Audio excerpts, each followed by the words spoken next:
Buenos días, licenciados y compañeros. Mi nombre es Andrea Alfonso y con Jessica Michelle López Orantes nos toca hablar sobre las pruebas de función pulmonar.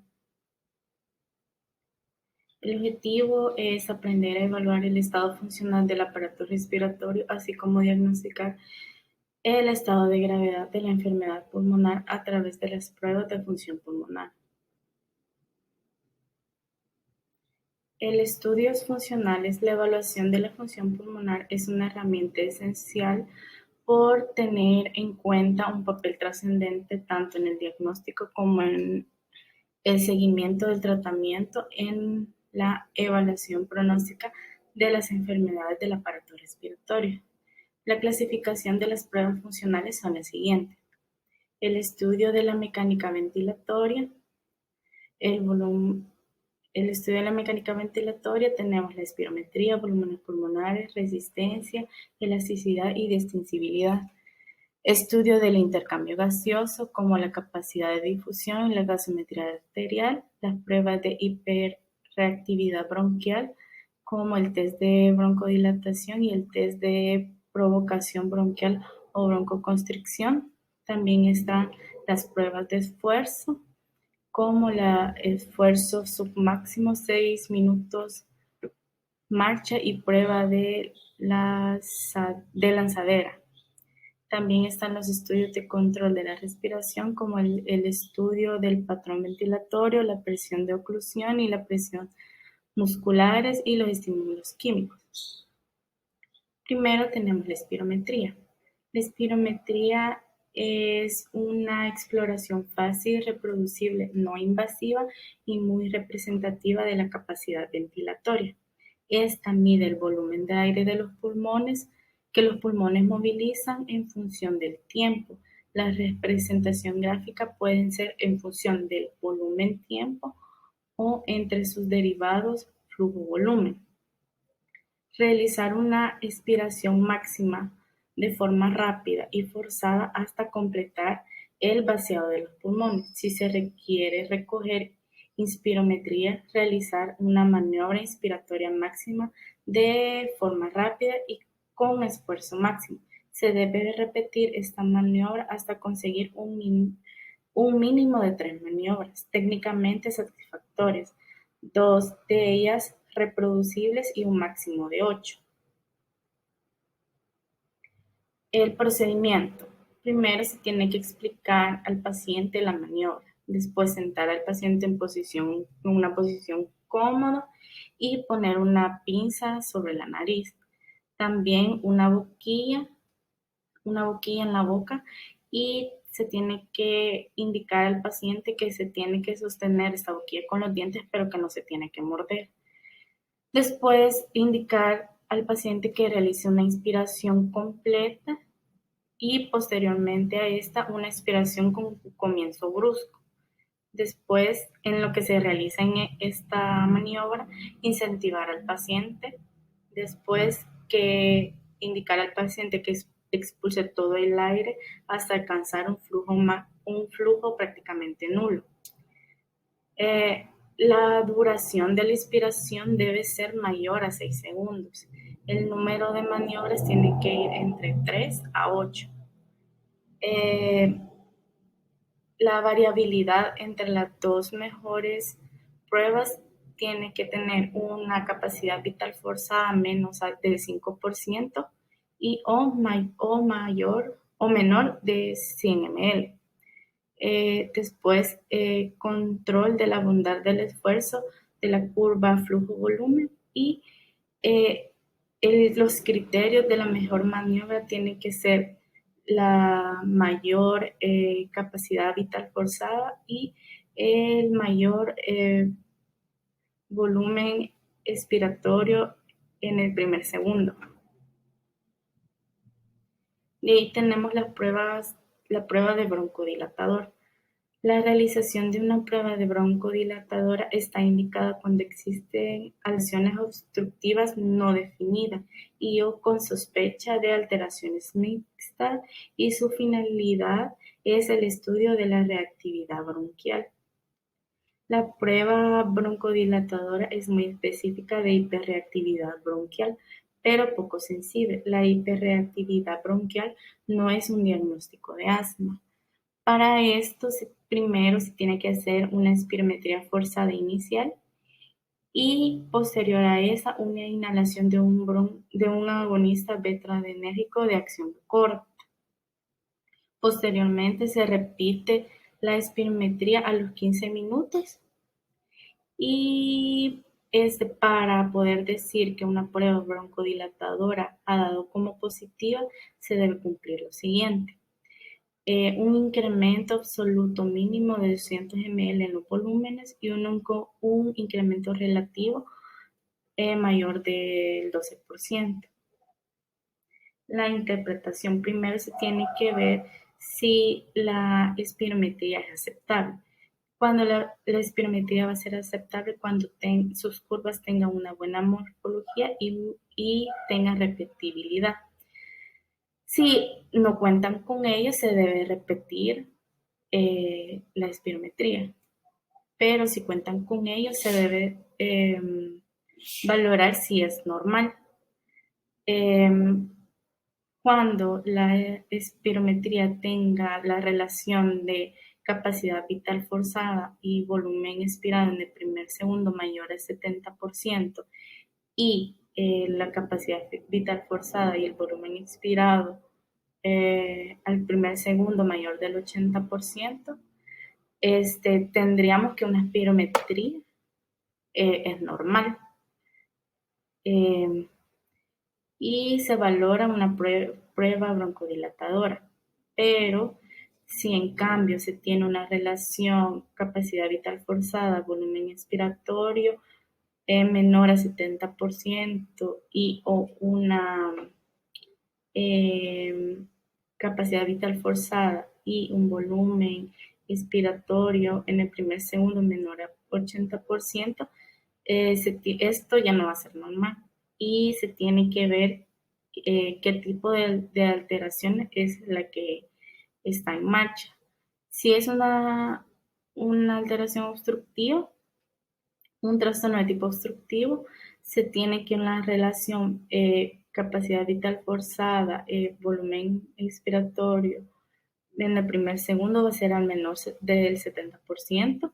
Si es restrictiva, esta relación va a ser mayor al 80% y no definida cuando esta relación esté entre el 80 y el 85%. El nivel de gravedad se va a definir para la obstrucción con una capacidad vital forzada con un porcentaje de referencia y una restrictiva igual. De ahí tenemos los volúmenes pulmonares estáticos.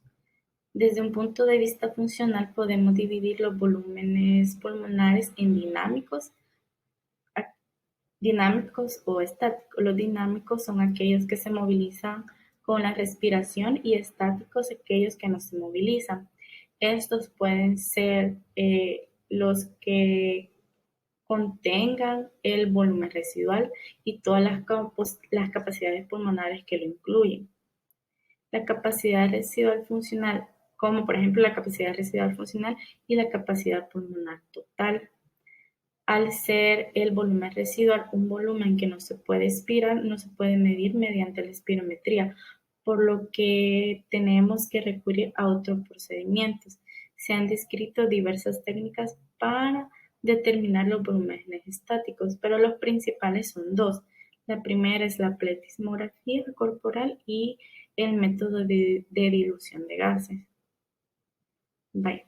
Para la pletismografía, bueno, la espirometría tiene sus limitaciones en el estudio de la función pulmonar y no puede medir los volúmenes de aire que no pueden ser movilizados por el pulmón.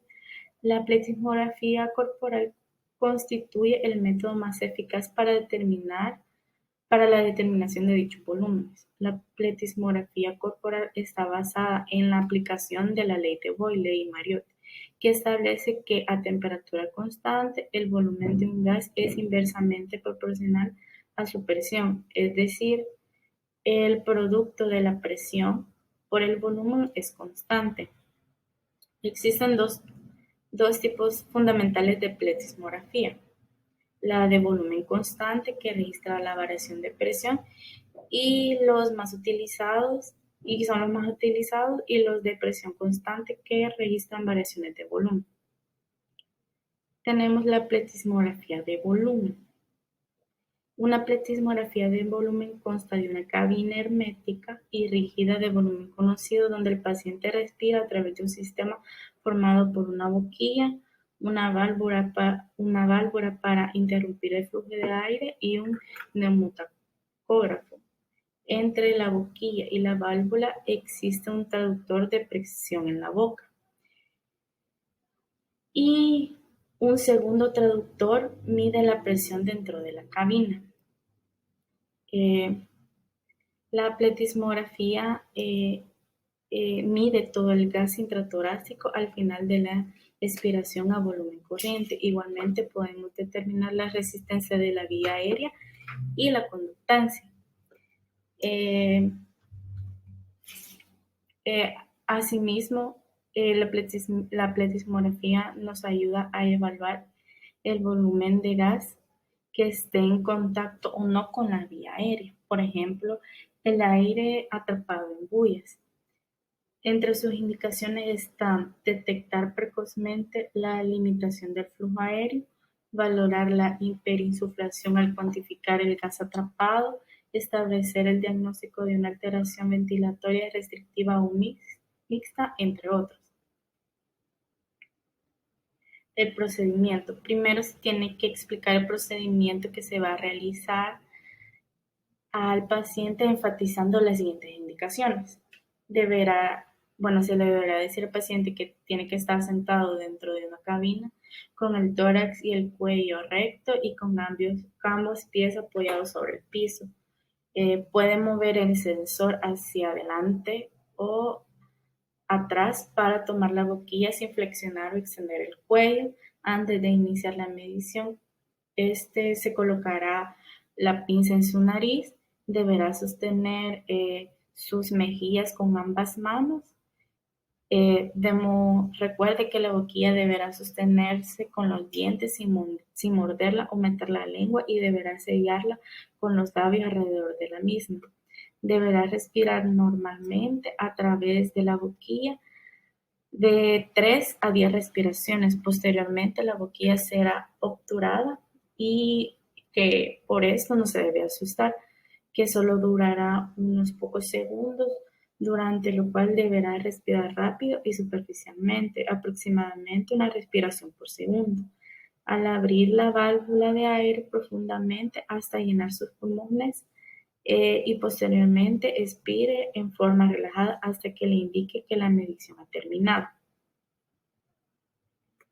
Una vez explicado el procedimiento, se cierra la puerta de la cabina y espera unos minutos a que se estabilice la presión y la temperatura dentro de la cabina. Supervisar la adecuada colocación de la boquilla y la pinza nasal, así como el adecuado soporte de las mejillas con las manos. Solicitar que respire tranquilo, obteniendo de 3 a 10 respiraciones en volúmenes corrientes, esperando que se estabilice el nivel de volumen al final de cada expiración. Ocluir la válvula al final de una expiración cuando el paciente se encuentra en el nivel de capacidad vital forzada.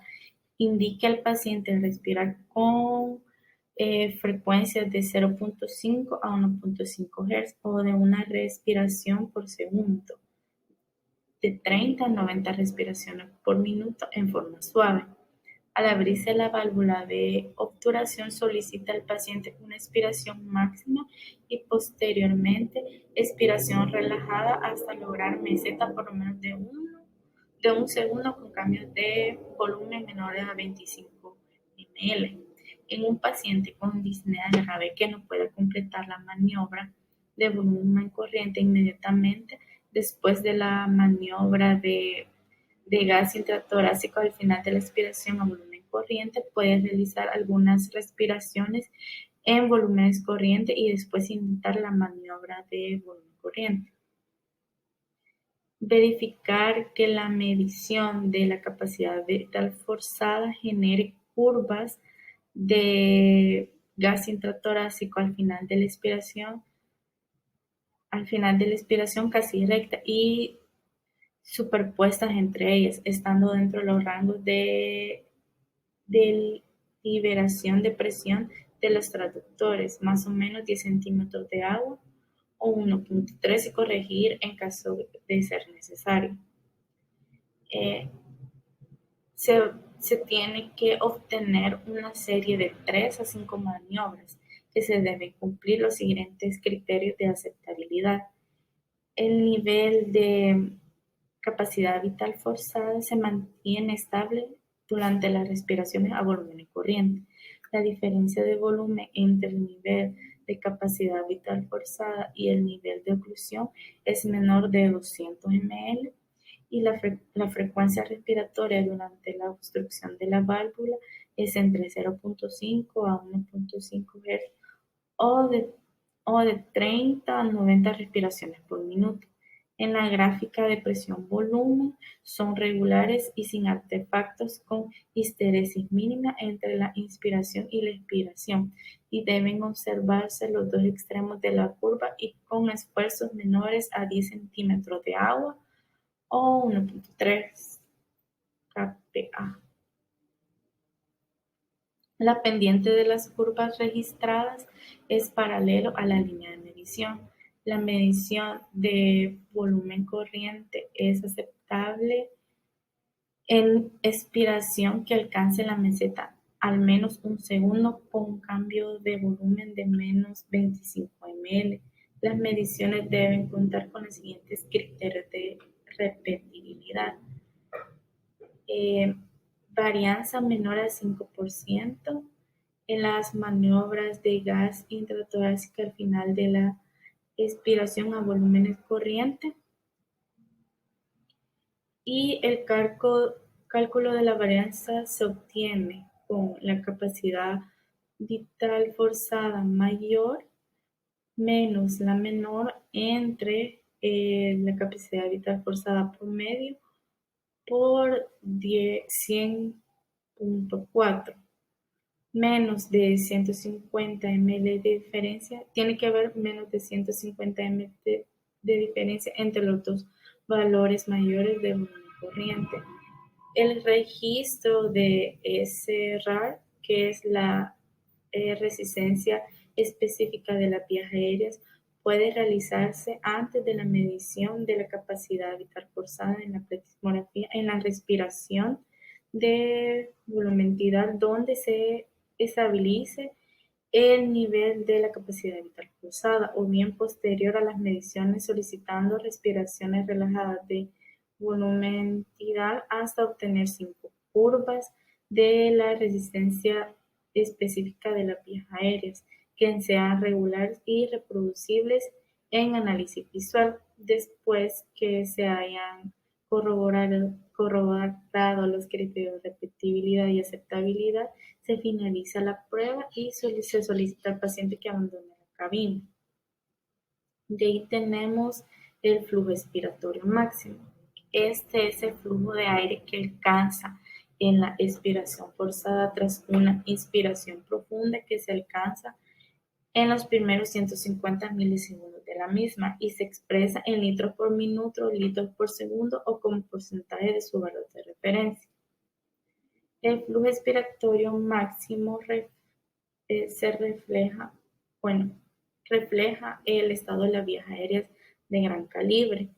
También es un predictor débil de la obstrucción de las vías aéreas y clásicamente se consideraba que existía gran correlación entre el flujo expiratorio máximo y el volumen de expiración forzada en el primer segundo.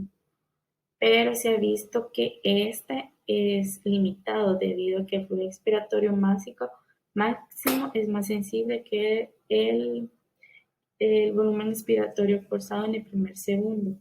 Para valorar la variabilidad diaria de los pacientes menos reproducibles. Por lo general, Esta prueba se realiza en el hogar con un dispositivo manual que puede ser eléctrico o, o no. Este se llama monitor de flujo máximo. La mayoría de los pacientes a partir de los 5 años de edad pueden obtener una lectura precisa. El flujo expiratorio máximo sirve para la evaluación de la variabilidad del mismo y la monitorización de pacientes asmáticos. Esto ayuda tanto al paciente como al profesional de salud en el manejo de esta enfermedad. La prueba del flujo expiratorio máximo se realiza con un monitor de flujo expiratorio máximo, que es un instrumento manual sencillo que tiene una boquilla en un extremo y un dial en el otro. Al soplar aire por la boquilla, una pequeña flecha plástica se mueve y mide la velocidad del flujo de aire. Cuando se realice la prueba, deberá hacer lo siguiente. Primero se inhale lo más profundo que pueda, después sople la boquilla tan rápido y fuerte como pueda y apoyar la lengua sobre la boquilla. Hay que repetir este procedimiento 3 veces y se tiene que tomar nota de la velocidad más alta de las 3. Si se tose o estornuda mientras se exhala, deberá comenzar de nuevo. ¿Con qué frecuencia se tiene que realizar esta prueba? Para determinar cuál es su mejor medida personal, los pacientes deberán medir la tasa del flujo máximo al menos 2 veces por día durante 2 a 3 semanas, por la mañana al levantarse y durante la siesta o temprano por la tarde, de 15 a 20 minutos después de inhalar un agonista adrenérgico vetados de rápida acción. Después se anotarán los resultados obtenidos. Si su mejor marca ha estado en verde, en la zona verde, esto quiere decir que está estable y que el índice de flujo expiratorio máximo es del 80 al 100%. Y esto indica de que esta es una indicación de que el asma está bajo control y es probable que no tenga signos o síntomas de asma. Si cae en la zona amarilla, esta es una zona de precaución. El índice de flujo máximo es de 50% al 80% de la mejor marca personal que se ha tenido. Esta es una indicación de que el asma está empeorando y es posible que tenga signos y síntomas como tos, sibilancia u opresión del pecho, pero los índices de expiración máximo pueden disminuir antes de la aparición de los síntomas. Es posible que se necesite aumentar o cambiar los medicamentos para el asma. Y la zona roja es zona de peligro. El índice máximo es inferior al 50% de la mejor marca personal y es una indicación de urgencia médica. Es posible que se tenga tos intensa, sibilancia y falta de aire. Para esto se recomienda el uso de broncodilatador o otros medicamentos para abrir la vía respiratoria.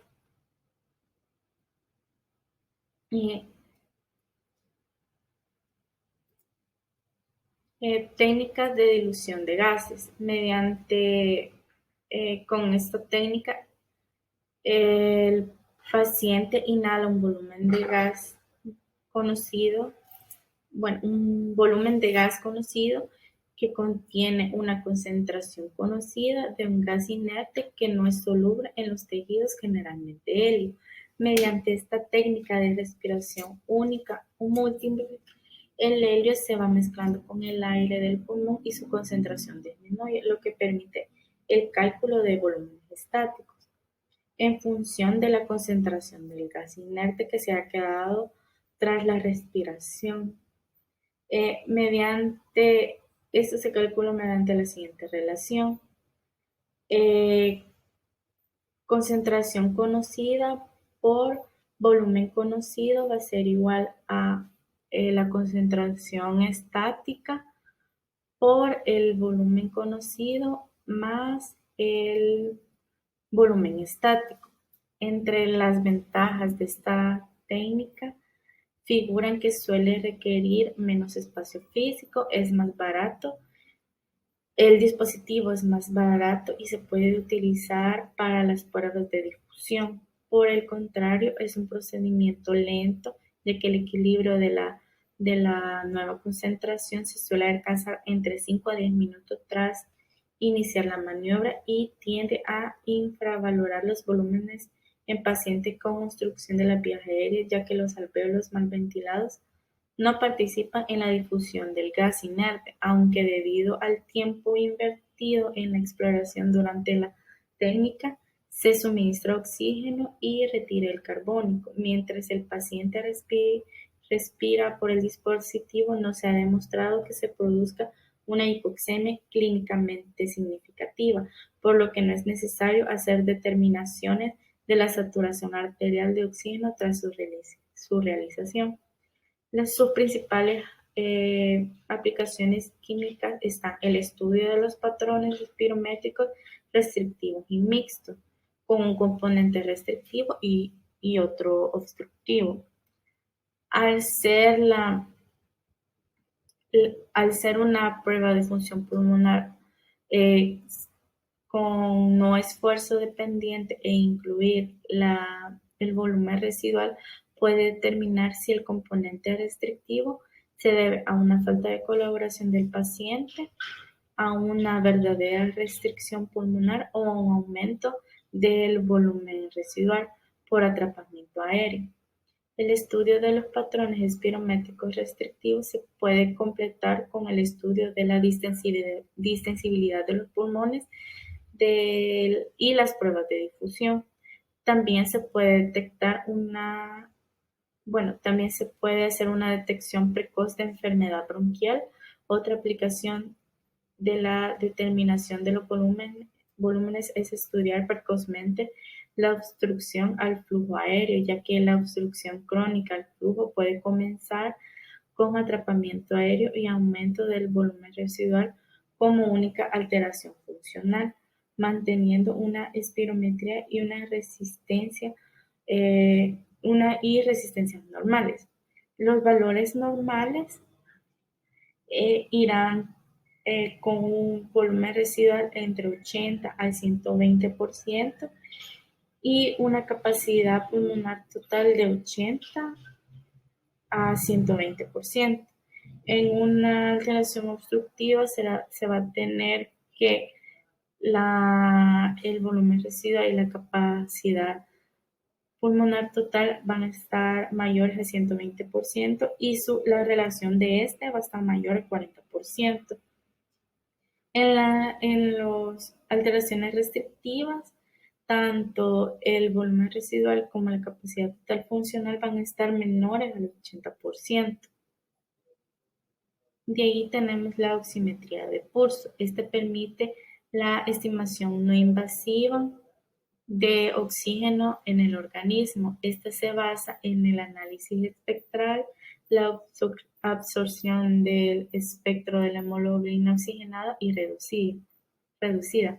La pulsioximetría consigue medir este cociente de hemoglobina oxigenada en relación a la hemoglobina total en la sangre arterial, es decir, medir la saturación de oxígeno. El análisis espectral se basa en la ley de Berlambert, que dice que la concentración de una sustancia absorbente en una solución puede determinarse a través de la intensidad de la longitud de ondas de la luz incidente, la longitud del trayecto de transmisión y la absorción característica de esa sustancia a una longitud de onda específica.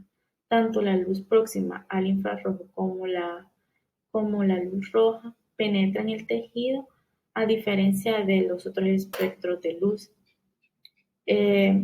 Y la luz infrarroja son absorbidas por el tejido y el agua. Los LED, que significa diodos emisores de luz, pueden emitir una luz de longitud de onda específica. Las dos utilizadas en el pulsioxímetro son 660 nanómetros para la luz roja y 940 nanómetros próximo al infrarrojo. El cociente entre estas dos señales refleja un cociente similar a la hemoglobina reducida con respecto a la oxigenada. A la hemoglobina reducida con respecto al oxigenado. El pulsioxímetro contiene un transductor con dos piezas, dos LED que emiten a la longitud de onda antes referidas y un fotodetector, como se ve en la imagen. Los emisores y el detector están colocados de tal forma que están uno enfrente del otro a través del tejido sobre 5 a 10 milímetros de grosor. Estos diodos se encienden y apagan en una secuencia tan rápida que cada medida incluye una estimación de la transmisión de roja, la luz roja y la luz infrarroja y la iluminación ambiental. La saturación de la oxihemoglobina correspondiente se calcula a través de una tabla determinada empíricamente. Aproximadamente se realizan unas 600 medidas por segundo y se introducen en un algoritmo de microprocesador donde son aceptadas o rechazadas después de pesadas usando unas fórmulas diferentes según el fabricante. El valor mostrado es una medida basada entre los últimos 3 a 6 segundos de grabación y se actualiza cada 0.1 a 1 segundo. La correlación entre la saturación de oxígeno y la presión arterial de oxígeno viene determinada por la curva de disociación de la hemoglobina. La aplicación básica de la pulsioximetría será detectar la hipoxemia y tenemos que la relación entre la saturación del oxígeno y la presión de oxígeno va a ser, si hay una saturación de oxígeno de 100%, la presión de oxígeno va a ser de 677 milímetros de mercurio. Si la saturación es del 98.4%, la presión de oxígeno será de 100 milímetros de mercurio. Si es del 95%, será de 80 milímetros de mercurio. Si es de 90%, su presión será de 59 milímetros de mercurio. Si es del 80%, de 48 milímetros de mercurio. 73% tendrá una presión de 40 milímetros de mercurio. Una saturación de 60% tendrá una presión de oxígeno de 30 milímetros de mercurio, del 50% de 26 milímetros de mercurio y de 40% en 26 milímetros de mercurio, en 40% 23 milímetros de mercurio, en 35% 21 milímetros de mercurio y 30% tendrá una presión de oxígeno en 18 milímetros. Les voy a seguir hablando sobre la prueba de capacidad de difusión que se representa por DLCO o en otras literaturas la van a encontrar como TLCO. Eso lo pueden encontrar en la revista Cielo, que habla sobre la prueba de difusión pulmonar de monóxido de carbono. Esa prueba es similar a la espirometría, solo que va a consistir en inhalar dióxido de carbono o otros gases. Esta prueba se realiza mediante 3 técnicas, pero la más utilizada es la que vamos a ver, que es la de respiración única. Esta es el gold estándar para evaluar la capacidad de difusión y, como les dije anteriormente, es la más utilizada. Se puede usar también Elliot para evaluar la capacidad de difusión. Entre las indicaciones vamos a tener evaluar o darle seguimiento a un paciente con EPOC, a diferenciar enfermedades entre bronquitis crónica, enfisema o asma, evaluar la afección pulmonar en enfermedades sistémicas, evaluar también enfermedades vasculares pulmonares como la vasculitis, hipertensión pulmonar, tromboembolia pulmonar crónica. Entre las contraindicaciones a realizar esta prueba es que el paciente presente una hipoxemia grave, menor a 75, una carboxihemoglobina elevada del 10 al 15%, y entre las relativas podemos tener una enfermedad cardiovascular aguda, un neumotórax en los últimos meses, un embarazo avanzado o complicado. En la imagen podemos ver la representación de la prueba. Prácticamente el paciente debe de hacer tres respiraciones con el gas a un volumen tidal hasta llegar a la reserva expiratoria. Posteriormente, el paciente va a inhalar, que se representa como Bm, y después de esa inspiración, el paciente debe de permanecer en apnea por lo menos 10 segundos. Posterior a ese periodo de apnea, el paciente va a expirar, y así es como se va a medir la capacidad de difusión. Para medir el periodo de apnea van a existir tres técnicas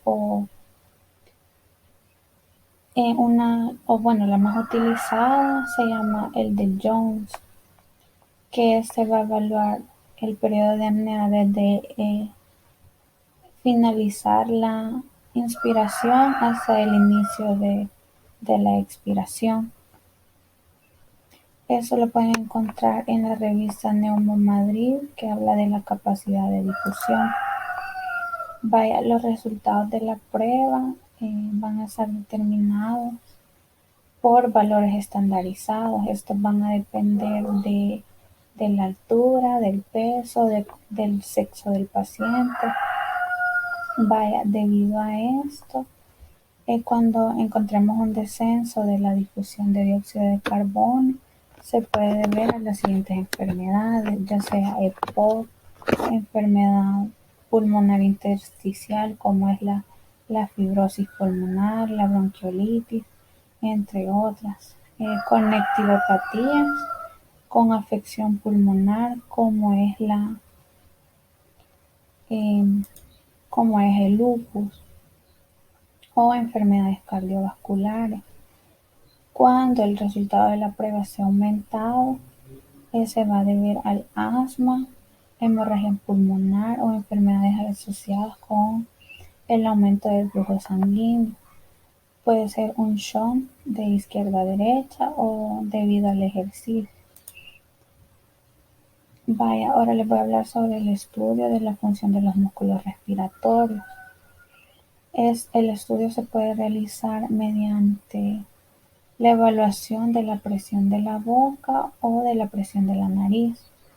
La evaluación de la presión de la boca va a consistir en determinar la presión durante la inspiración y la expiración mientras la vía aérea esté ocluida, como lo podemos ver en la imagen. La técnica es que se va a colocar al paciente una boquilla y un adaptador al cual se va a conectar un transductor de presión. Para mantener la vía aérea cerrada, se va a solicitar al paciente que mantenga la boca cerrada y se coloca un clip nasal. Esta técnica se va a dividir en dos fases. Una de ellas la primera va a consistir en la exhalación suave hasta vaciar de aire completamente los pulmones. Luego se realiza una inspiración profunda y rápida mientras se mide la presión máxima inspiratoria. Esta presión máxima inspiratoria nos va a dar el valor de la fuerza de los músculos de inspiración, más que todo del diafragma. En la segunda fase, después de la inspiración profunda, el paciente debe de exhalar el aire de sus pulmones rápidamente y con fuerza. Esta presión va a corresponder a los músculos expiratorios. Aquí también se incluyen los músculos abdominales. Y en la presión de la nariz, eh, esa prueba también se llama SNIP o la pueden encontrar como prueba de SNIP. Para eso incluye un orificio nasal y se solicita al paciente que inspire en forma forzada. Y aquí vamos a evaluar también la función de los músculos respiratorios. Eso lo pueden encontrar también en la revista Neumo Madrid, que habla sobre la evaluación de los músculos respiratorios. Ahora vamos a hablar sobre la prueba de esfuerzo cardiopulmonar. Esta prueba nos va a valorar diferentes sistemas, entre ellos el sistema pulmonar, el cardiovascular, el hematopoyético, el neurofisiológico y el musculoesquelético. Las indicaciones de este es evaluar la tolerancia del paciente al ejercicio, evaluar las enfermedades cardiovasculares o pacientes que presentan síntomas o poseen enfermedades respiratorias. También para una evaluación preoperatoria. Las contraindicaciones, una absoluta puede ser un infarto agudo al miocardio, una angina inestable o que el paciente se desmaye. Entre las relativas podemos tener una hipertensión grave, taquirritmias o bradicardias o un embarazo avanzado o complicado. Los tipos de prueba eh, que se realizan son aquellas que se llaman pruebas de ejercicio incremental. Vamos a tener el cicloergómetro o el tapiz rodante y también se puede realizar una prueba de esfuerzo simple. Esta prácticamente es que el paciente marche o camine por 6 minutos. Eso lo pueden encontrar también en la revista Neumo Madrid, que habla sobre eh, la prueba de esfuerzo cardiopulmonar. En las pruebas de ejercicio incremental vamos a tener el cicloergómetro, que se va a evaluar la respuesta del organismo eh, en un ejercicio intenso. Podemos ver en la imagen el cicloergómetro. Para empezar la técnica, se debe de realizar mediciones cuando el paciente está en reposo. Posterior a esto, se realizan mediciones con una carga. Y así vamos a ir progresando hasta que lleguemos a un ejercicio máximo o que el paciente interrumpa la prueba. Las pruebas de tapiz rodante, prácticamente es como una caminadora. También vamos a evaluar, se va a analizar una prueba en reposo. Después de el paciente debe de caminar por 3 minutos a una velocidad de 1 a 1.5 kilómetros por hora y se va a ir incrementando a 5 kilómetros por hora. Entre las contraindicaciones de esto tenemos dolor isquémico, hipertensión, disnea. Las relativas pueden ser epilepsia o un embarazo avanzado. Eso lo podemos encontrar en el libro de Manual de Procedimientos de Diagnóstico y Control en la página 136.